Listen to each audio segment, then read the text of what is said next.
ออเดอร์แรกเราเข้าไปที่ออเดอร์บ่ายบันหนึ่งเนาะเดี๋ยวเรามาลุ้นเบิ่งนำกันว่าออเดอร์นี้มันจะขึ้นในเฮาได้บ่เด้อทุกคนเนาะที่จริงการเทรดก็ถือว่าเป็นอีกที่ค่อนข้างว่ามีความเสี่ยงเนาะแต่ว่าหลักๆมื้อนี้เฮาก็เอิ้นว่า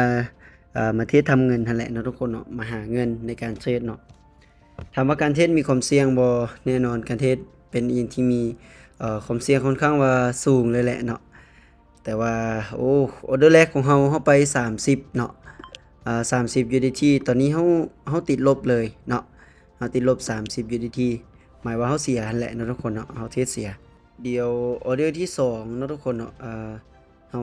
จะทำการเข้าไปที่อ่าเฮาจะเกียมขายเนาะทุกคนเนาะโอ้โฮตลาดมาเนาะเที่ยงเทียนเป็นลักษณะนี้ก็คล้ายๆกับแบบนี้เนาะแต่ว่ามันรู้สึกว่าแท่งนี้ก็เป็นเนาะแต่ว่ามันก็บ่สามารถที่จะขึ้นได้เนาะทุกคนเนาะฉะนั้นไอ้แท่งนี้เฮาก็เลยว่าล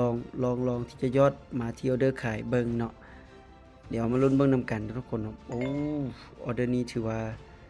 ปรับโตขึ้นไปค่อนข้างว่าสูงเนาะทุกคนเนาะเดี๋ยวมาเบิ่งนำกันว่ามันจะปรับโตลงมาให้เฮาได้บ่เนาะโอ้โฮ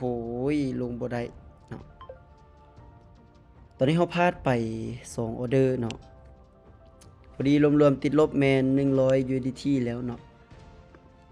การที่เขาจะได้กำไรคืนแมนเขาต้องไปประมาณสัก130เนาะแล้วเขาจะรักษาต้นทุนก่อนเนาะไปที่120นะเพื่อบ่ให้ต้นทุนของเขาเนี่ยมันบานปลายเนาะเดี๋ยวเขาจะเข้าไปที่ออเดอร์บายอีกบันหนึ่งก่อนเนาะเดี๋ยวเขามารอลุ้นเบิ่งนำกันเด้อทุกคนเด้อว่าออเดอร์นี้มันจะขึ้นให้เราได้บ่หรือว่ามันจะเป็นลักษณะใดเนาะทุกคนเนาะ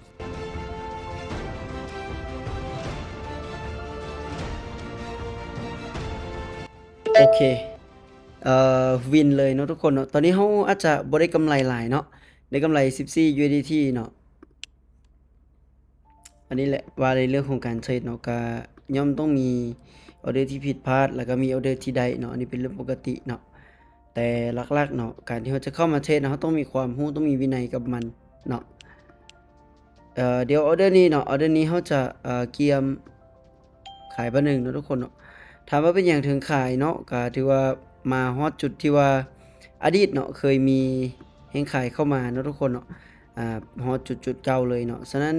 ฮอดจุดๆเนี้ยมีโอกาสที่คนจะเทขายเข้ามาอีกเนาะเขาก็เลยว่าทำการเข้าไปเทรดเดอร์ขายเนาะเดี๋ยวเรามาลุ้นเบิ่งนำกันทุกคนโอเคเนาะออเดอร์นี้เราก็วินไปแล้วเนาะตอนนี้เราได้กำไรรวมอยู่ที่61.5เนาะทุกคนเนาะอันนี้ก็เป็นกำไรเนาะเดี๋ยวเราจะได้หยุดประมาณนี้นะทุกคนเนาะในการเทรดสำหรับมื้อนี้เนาะมื้อนี้มันมีกำไรอยู่60ปลายเนาะก็ถือว่าจะได้ทำการหยุดเนาะเพราะว่าไปต่อเราจะมีโอกาสที่จะเสียเนาะฉะนั้นการที่เราได้กำไรเท่านี้ถ้ามาตีเป็นเรตอิงใส่เรตเงินเนาะก็ตกอยู่ประมาณสักล้านปลายๆเนาะล้านปลายๆกีบเนาะก็ถือว่าสมมาพาควรเนาะในการเทรดของเราสำหรับมื้อนี้เอิ้นว่าเราบ่โลภซะเราบ่มีความโลภเนาะถ้าเรามีความโลภนี่เราก็มีโอกาสที่สิเฮ็ดให้เราเสียเนาะฉะนั้นใดเราต้องมีเป้าหมายที่มันชัดเจนเนาะแต่เราตั้งเป้าไว้ส่ำนี้แล้วใดส่ำนี้เราก็ต้องหยุดเนาะถ้า